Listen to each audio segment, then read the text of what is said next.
Welcome to the newest edition of the Hakuna Licata podcast. I'm Brian Licata, your host in Jefe, and today it gives me great pleasure to introduce you Dean Bult. He's the pastor and CEO of Water's Edge Church. I don't really know what the proper terminology. That's a good way to put it. For church terminology. I met Dean probably about almost 6 months ago now. We're recording this podcast in December, and I started attending his church back over the summer at some point. It was kind of like a serendipity type moment. I had a buddy and his mother just walk in here one day when they were coming down to visit my friend, and my buddy came back from church back to the house we were living in and was like, oh man, this Dean's a great guy. They got this really cool like church setup going on, but it's like not really like church, and I like to call myself a recovering Catholic. My mother drugged me to church for 18 years and CCD and stuff like that, so it was kind of cool for me to go to church of my own volition. And, also me and Dean have developed a pretty cool personal friendship. He was actually the one who encouraged me to start this podcast. Like, he's like, Bri, if you want to do this, just like go for it. So it gives me great pleasure to introduce Dean. It's so great to be here with you, Brian. And first of all, let me just say congratulations. Thank you very much. And I think that this is going to be a awesome tool to be able to encourage, strengthen, and equip a lot of people, on their journey. Right. So this is exciting, man. Yeah, Dean. So I kind of, we were talking right beforehand before I hit the record button, and I was like, well, I don't really know what we're going to talk about. We're just going to kind of hit the button and see what happens. We've had a coffee hundreds of times now, it seems like, and every time that we get done, I'm like, man, I wish I would have just been like recording that. So I'm hoping that's kind of like what happens today. So if you could talk to me a little bit about your your personal background, like why you wanted to start a church, like how your business career and this church thing all kind of like mend together. Yeah, for a long time, I always, growing up, I always celebrated the event. Right. And what I came to realize was where my greatest growth was on the journey. It's just kind of like, we celebrate the Super Bowl, but, we don't talk about all the practices. We don't talk about, the good times and the bad times and working through adversity. It's along that journey is when we really grow, when we're stretched, when we really get a test of who we are and our character. Are we going to fight through things? Are we going to give up? We find out who our true friends are. So I've had to go along that journey. And, growing up, I was a very frustrated guy and never understood why. Okay. I was just always frustrated. And I never had that individual. I've had athletic coaches, but I never had that individual who just really sat me down and just said, hey, Dean, listen, this is how you're wired. These are what your strengths are. This is how you see the world. The way you think, it's not what's wrong with you, it's what's right with you. Because I was so used to everybody telling me, you're doing this wrong, you're doing that wrong. And, I just kept cycling that, and it got frustrating. And I wanted to know what was right, what was right with me. So it's been kind of a long journey and just kind of discovering things. And I'm kind of one of those guys where, for whatever reason, I've had to figure it out myself. Life would be, one of them too. Yeah, life would be a little easy if, God would just write it on the wall and make it easy for you. But, I figure I realize there's a purpose and a plan and everything. And it's amazing when all of a sudden the puzzle starts to come together. So the puzzle started coming together for me. And, I started to, I've been involved. Well, you've heard me joke around many times. I said if I could, or if I would have been born in a church pew. I mean, my dad's a pastor. And that's just what I've always known, It's interesting that you said, you never had somebody in your life like that was kind of going to direct you and tell you like what you're good at. And while you're saying that, I was thinking back to how you told me you grew up in like a church atmosphere your whole life. So it's kind of surprising to me that you didn't have anybody in your life. Any reason why that is? Well, I had people who would encourage me spiritually. Okay. People who would say things like, they just kind of encourage you, don't give up. But to actually have somebody sit you down and help you to really understand your frustrations, help you to understand why you may see things different than maybe other people, Right. you know? And sometimes what I see that what we tend to do is we may see, just like I have 3 kids, you know, they're all wired differently. Mm-hmm. So like my oldest, he just has always had an addictive kind of a personality. When he gets into something, there's no gray area. Right. It's either all in or all out. Mm-hmm. So I said, instead of trying to change that, let's embrace it. Right. Right? Yep. And that's one of his strengths. But what I found is for many, many years, I'm constantly trying to change that with him. But then I realized it's a strength of his. And so we started to recognize, let's embrace it. And so he got in the gym, and he's addicted to the gym, right? Something positive. So that's kind of what, you know, that's a little bit of just kind of, you know, my story a little bit, you know, when it comes to the church world. And again, I got a lot of encouragement. There's a lot of good friends, a lot of good families. But for somebody to really sit down and say, this is who you are, this is what I notice, this is how you're wired, I notice this is how you think, and to kind of coach me, you know what I mean? Yeah. Oh, definitely. Kind of coach me. Like when I went to college, you know, people would say, hey, what are you going to go to college for? I don't know. You know, you just kind of go, and it's just kind of like you just kind of figure it out. But instead of sitting down and saying, hey, what are you going to go to college for? And I say, well, I need some help kind of thinking it through, and to have somebody say, well, you know what, look, here, I've recognized that these are some strengths in you. You know, these may be some, these may be some good areas where you may want to embrace these and go down that path. Because if you go down that path, it's going to lead you in the right direction. Yeah, it's funny you were talking about college. You know, I remember it wasn't too terribly long ago that I was making my decision about what school I wanted to go to and what for. I'm currently in the process of applying to Stockton, right up the road in Galloway. And, you know, I almost feel like I'm just applying to go back to school because that's like what I should do. You know, for some reason I have this idea ingrained in my head that if I don't have a 4-year degree, like I'm not going to get a good job. And, you know, I don't know if that's a little bit of just like the kind of culture we live in now, that you're just like kind of pushed to go to school. Because when I went to school when I was 18, I said, oh, well, you know, I'm doing all this video editing in high school, and I like doing the television production with the morning announcements and stuff like that. And I was like, oh, I'll just go for that. Then like I got there and I'm like, well, you know, this is like fun, but like, am I really gonna make a buck in this, or is this something I'm really interested in?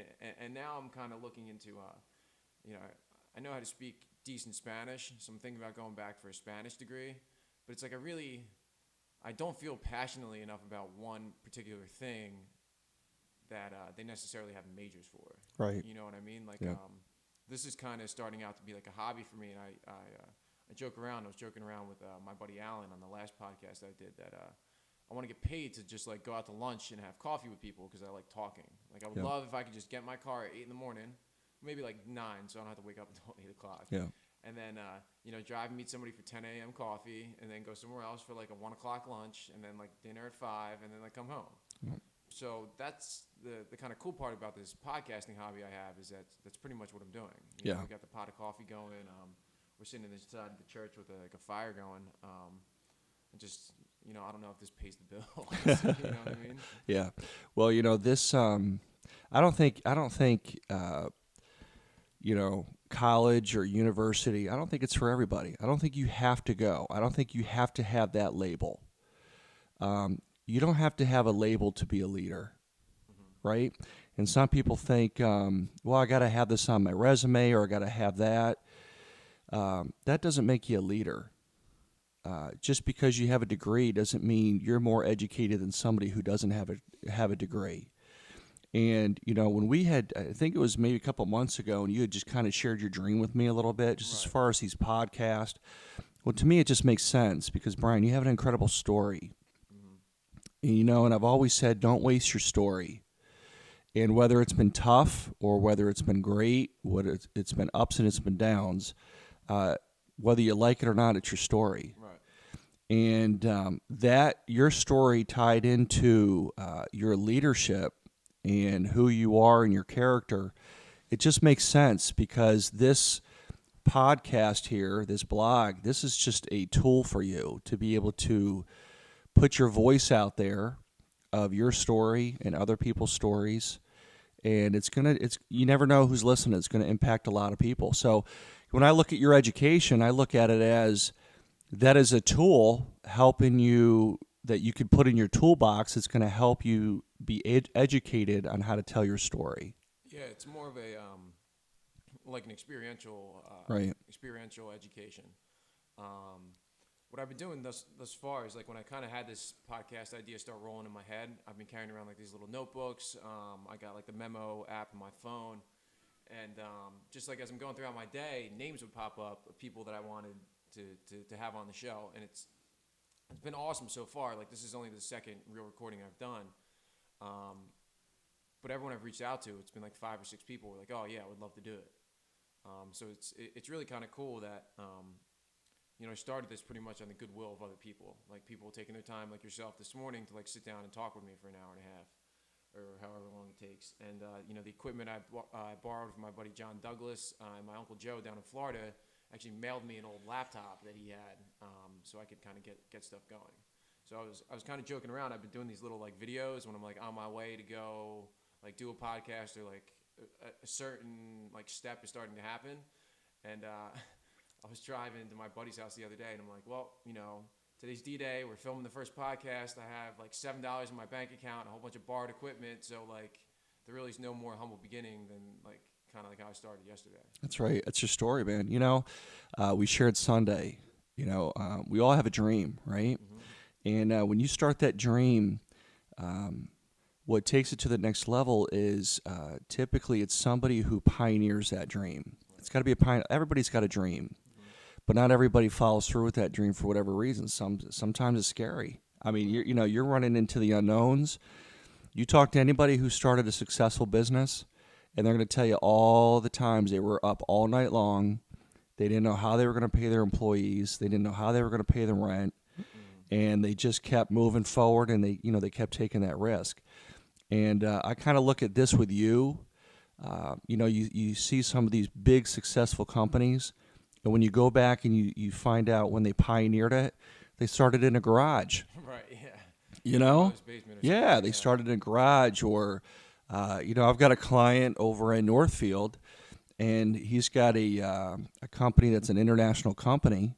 Right. And he started when he was in his college dorm room. It's amazing. Yeah, it's incredible. I was going to tell you, too, you just kind of mentioned about how, like, you had, like, 5 friends. One of the things that was really cool years and years ago. I mean, I'm not going to tell you my age, but just by looking at me, you can see right? I'm getting older, right? But years ago, I actually wrote down just kind of on a piece of paper for myself, and I said I put down 5 names of leaders who I said I don't think it's probably a long shot, but I would love to see if I can just either take them for coffee. Do you remember this story? Yeah, keep going, though. And 4 of them, I was able to do this. One of them actually passed. But I would just call them up, and some of them were all over the country. I called them up, and I didn't think I was going to get through to them.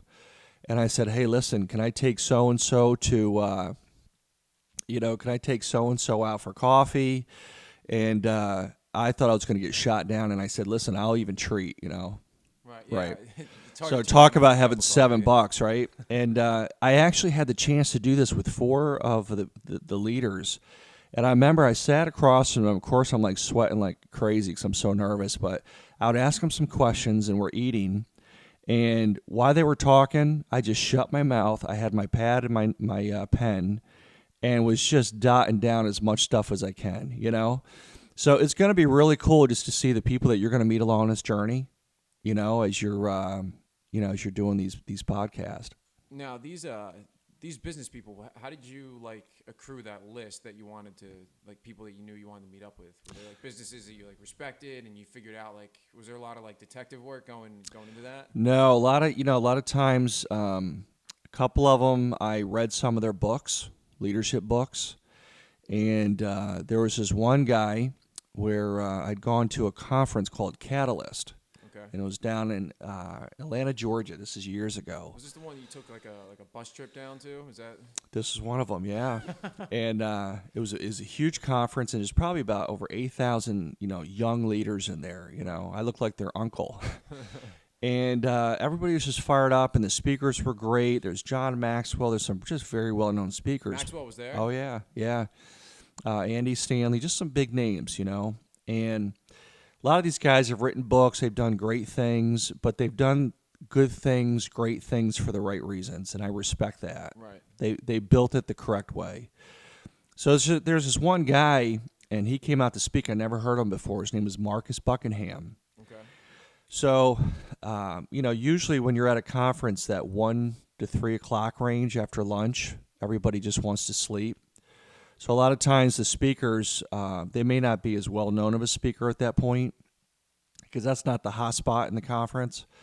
But this guy comes out, and I think it was his first time speaking there, and my buddy leaned over to me, and he said, he goes, when that guy was speaking, he goes, that was the first time, and I'm up in the nosebleeder seats, right? Yep. He said, that was the first time you actually leaned up out of your seat on your knees the whole time he was speaking.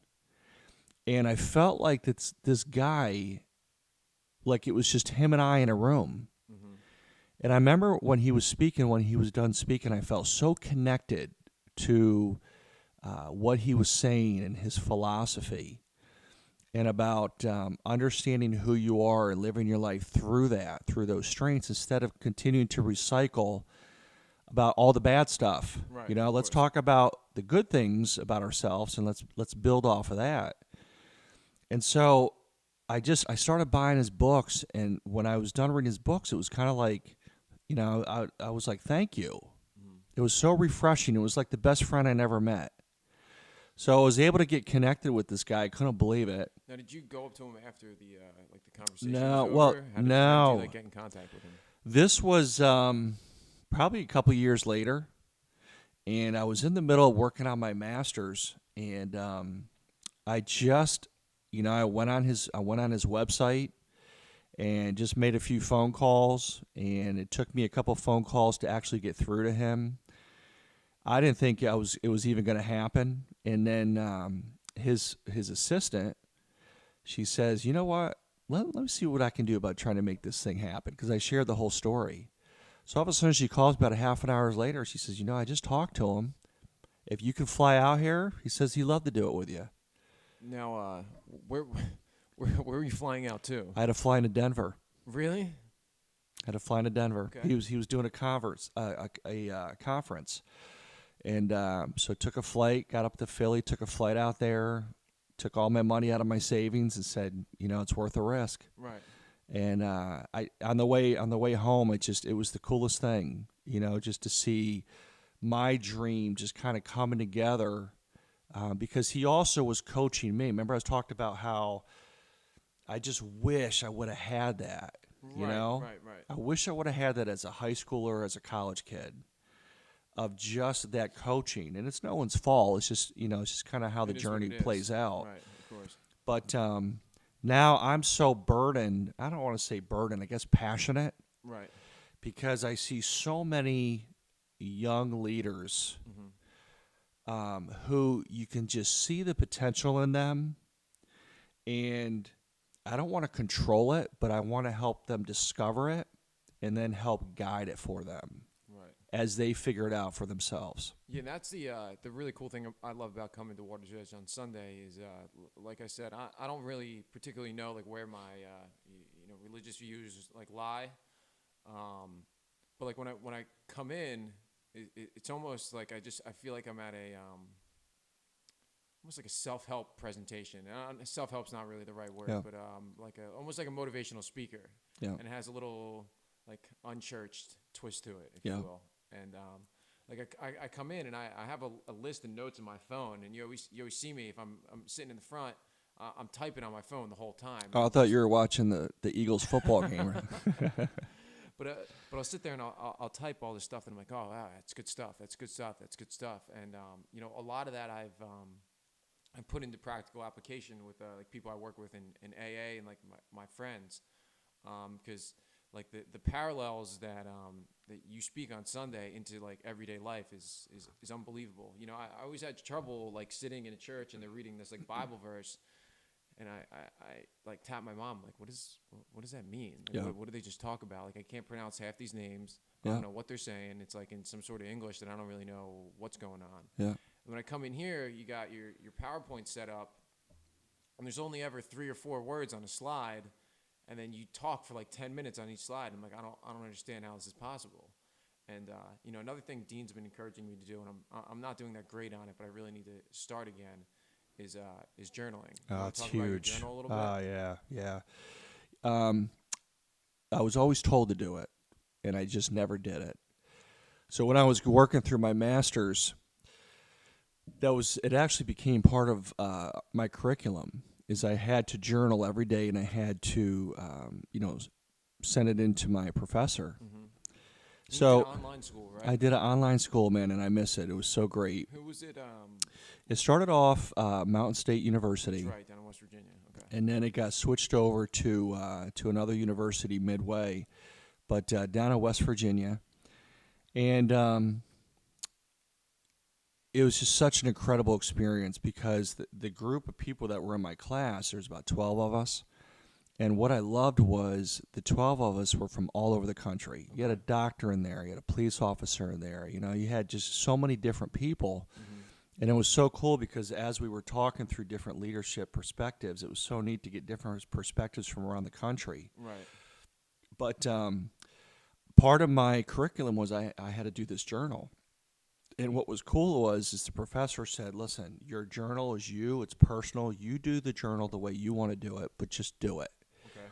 So what I did was I started off with my journaling every day.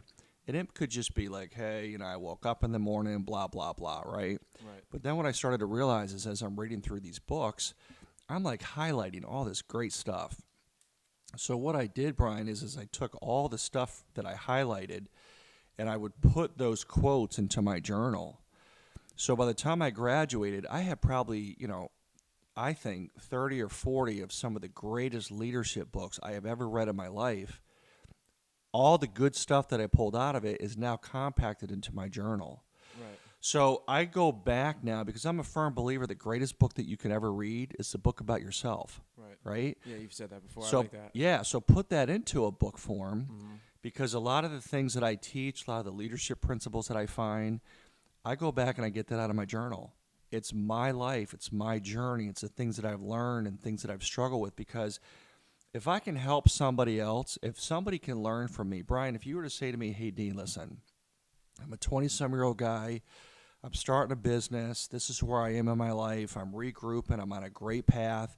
Are there some things that you did right? Are there some things that you did wrong? Mm-hmm. Because the greatest thing that I can do for you is that you can learn from me. Learn from my mistakes. Learn from the things that I've done right. Learn from the things that I've done wrong.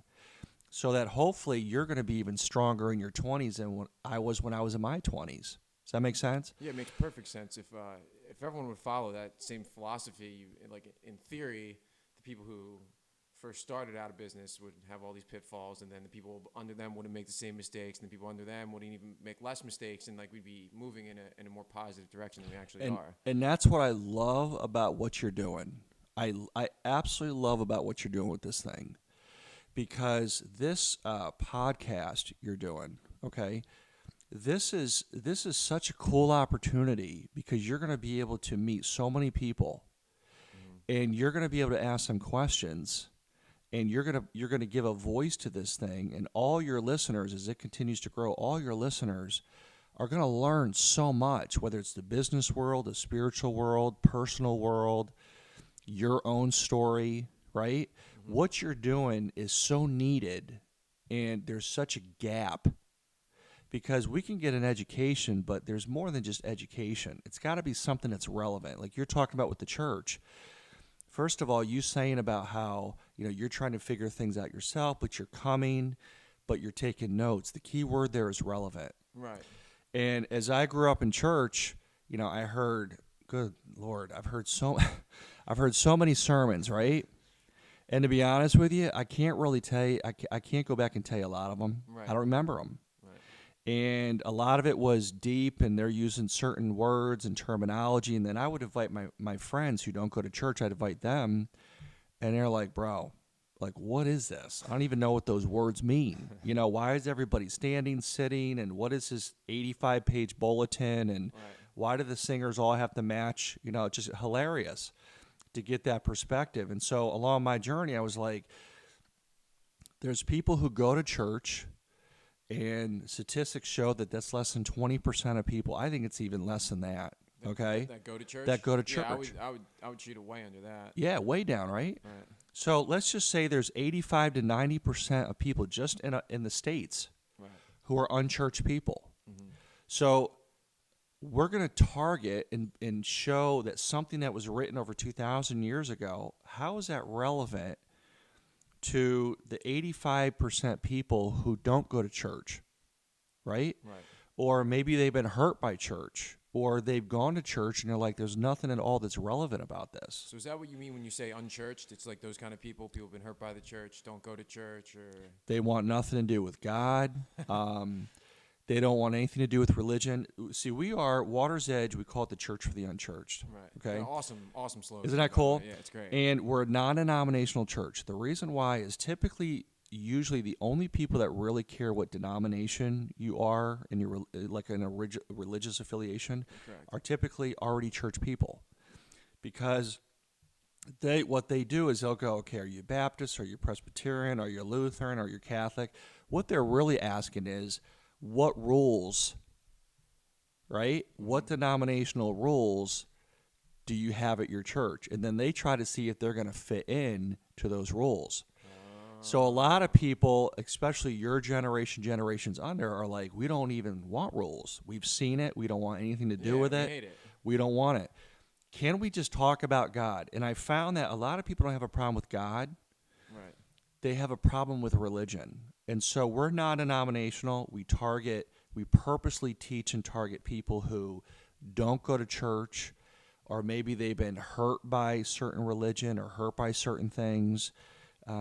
We have a guy, you met him, Ned. Right. He's one of the top tattoo artists, from what I understand, on the East Coast. And him and his wife come out, got their beautiful little boy. And just years ago, he was an atheist. Right. And now he's just, there's something cool happening. That void's been filled. He's recognized his relationship with God, and it's not a religious thing. It's a relationship. Relationship. Yeah. So people walking away saying, hey, what you just taught was relevant to me, because I'm a believer that something that was written over 2,000 years ago, how is that relevant to me dealing with finances? How is that relevant to my relationship? Right. How is that relevant to me having difficult times with my parents, or relationships, or friendships, or my friend just stabbed me in the back? How is that relevant to what I'm going through today? I believe it is. And that's why we teach that way. We had a guy a couple weeks ago. He came in this room. Mm-hmm. He goes, hey, can I talk to you for a minute? I said, yeah. He goes, I've been coming for a month. I said, yeah, man, I see you. And he goes, look, it's kind of the same thing you said. He goes, I'm not religious. I don't want anything to do with it. But he says, every time I come, I leave encouraged. And he's like, there's some things that I can take and apply to my life. And I looked at him, I said, thank you. That's the greatest compliment, right. That you can give to us. So we're different, man, and it's different on purpose, and I've never been more excited. And I think part of it is because of my journey and where I've gone through and some of the tension I've had within my life. It's finally kind of coming together. I had somebody told me it's kind of like a quilt, right? Right. All of a sudden, everything comes together, and the moment is right, the time is right. And it's an exciting movement that's beginning. Yeah, I mean, I knew from like the first day I came in, like the excitement and like the altruism just like oozes out of you. But like I brought some of my friends here, and there's a big group of us who came at first, and then that group's like kind of changed. Like we've added some people, we've lost some people, but there's always been like 2 or 3 guys who are like always consistently here. I try to make it every Sunday unless I have some extenuating circumstance which I have to attend to. But it's like. When I'm inviting my friends, I say, hey, do you want to come check out this church I'm going to? It's around the corner from my house. I'm like, no, like I'm not really into all that, like Jesus Christ, like blah blah blah stuff. And I'm like yeah, me neither. You know what I mean? But when I go, it's like there's no There's no Bible thumping. I've walked into this church with like flip flops, like swim trunks, and a t-shirt on, and hit the beach right after I left. Love it. And I think that relational piece is what's like really missing in a lot of stuff. And it's almost you could carry that relational stuff into into the public education sector as well. Like I did turf school up at Rutgers in New Brunswick. In a past life, I was a greenskeeper on a golf course, and we would have these classes up there that was like identifying like trees. And I'd say to the guy, I'm like, what do I need to know about tree identification for? Like I'm growing grass. Like why do I need to memorize all these different like Latin names? I can just like Google it. You know what I mean? Yeah. So I don't really know how that. I kind of got off on a little tangent there, but it's almost if you take those same kind of ideas, it's like teach people something that they can apply and that is purposeful. Like there's no need to have all this like useless whirlwind knowledge when you can just kind of have something that's more direct. Yeah, and again, the key word is relevant, right? Because when you're doing that landscaping, why was that relevant to what you were doing as you're being educated working with grass, right? So I mean, it doesn't hurt to learn other knowledge, but you're walking away there going, what is this? It's like my head was just getting like fettered with all these other like stuff I didn't feel like I needed to know. And there was another thing. There's like a whole bunch of chemical names I had to remember, and like their different classifications. Which I guess if I would have stayed in the industry, there probably would have been good things to know. But at the time, it's like I don't get this. That's like, right. How much water, how much fertilizer I got to put down, and we'll go from there. It's part of that was probably my attitude when I was there right. too. Yeah. So I think that probably had it. Yeah. But thanks for bringing that back around for me. I was getting off track. Yeah. Well, it's and I tell you, it's been so awesome. Especially like you said, there's guys who they come, they're willing to kind of check it out. Some guys, people are just in different places in their life at different moments. Right. But there's some guys where they start to see that this isn't just kind of something to do. I think, like with you, you're very grounded. Mm-hmm. You're probably the first person who's ever said that to me. No, you are. Yeah, you're very grounded as far as really getting figuring out some clarity of what your strengths are. Planting the seed, if you will, as far as the path that you're going down. And things are just coming together for you. There's been times in my life where, honestly, I sat there and I was so far at the bottom of the barrel. It was so dark, right? And you can't, when you're in those moments, you can't even think about what your career is going to be because you're just surviving. Mm-hmm. And you don't even know how you're even going to survive. You're just putting as much energy as you can to even try to put one step forward. And there was something I learned, and again, as I go back and read my journal, right, there's something that I learned, Brian, and that was twofold. One was when you're in those moments, you really are going to find out. In fact, if anything, it's a blessing because it really helps filter who your true friends really are. It's kind of a blessing. Yeah, it is. It is. But on the other, another blessing is I've learned a very simple principle, and it's something I carry on for the rest of my life. When you do the right things for the right reasons, you will always get the right results. Right. So even when you're going through those crazy times, just keep making the right decisions. Keep doing the right thing. Even if it's hard, keep doing the right thing. Even if you don't know the outcome or where the light is at the end of the tunnel because you don't even see it, just making the right decisions is moving you in the right direction, and eventually you start seeing the light. Eventually you come out of the tunnel, and eventually you're actually the train that's moving fast on the track towards some pretty awesome stuff. It's funny, when you were saying that, it reminded me the conversation I had with my buddy Alan yesterday, and he was talking about when he was in John Brooks Recovery Center down in Atlantic City. He was working out with this kid Moto, and they would skip breakfast and run up 5 flights of stairs, run up them, run down, and he was telling me that he noticed, like in the moment while he was running, that if he kept his head up and was looking at the top of the stairs, he never thought he'd make it to the top. But if he kind of just looked straight down at his feet, he said every time he looked down at his feet, he was at the top of the steps before he even realized it. And that's that's kind of a literal representation of 1 foot in front of the other. Like he literally was just taking like one step, one step, one step, and the next thing he knew, he was at the top of the stairs, and then It's a great illustration. came back down. Yeah, when he said it yesterday, I was like blown away. Great Like, illustration. Dude, Yep. awesome. But just forgot what we were talking about. Well, also I think, it's been kind of cool too. Like we talk about journey, like we've got this. In fact, we're going to start sharing it this Sunday with Water's Edge. There's this new series we're doing. It's going to be called The Christmas Journey. Okay. And the whole idea is, what can we learn from the journey of like Mary and Joseph, right? More than just a Christmas story. And like I mentioned earlier, we first started this thing, a lot of times we want to look at the event. We want to celebrate the event. Right. But it's that journey, and how did something over 2,000 years ago, through their journey and the things, I mean, just think about Mary, who gets pregnant, and Joseph has nothing to do with it, right? I mean, just think about that tension right there. You know what I mean? Of course. And then, as on her journey, to have to explain to all these people who are probably like, yeah, right, Like, yeah, sure. You're dirty girl. You know what I'm saying? And it's how that's relevant is, so many times you and I have coffees. I mean, Right. you and I, as we know, we could spend 20 hours a day together just talking leadership, right? Yep.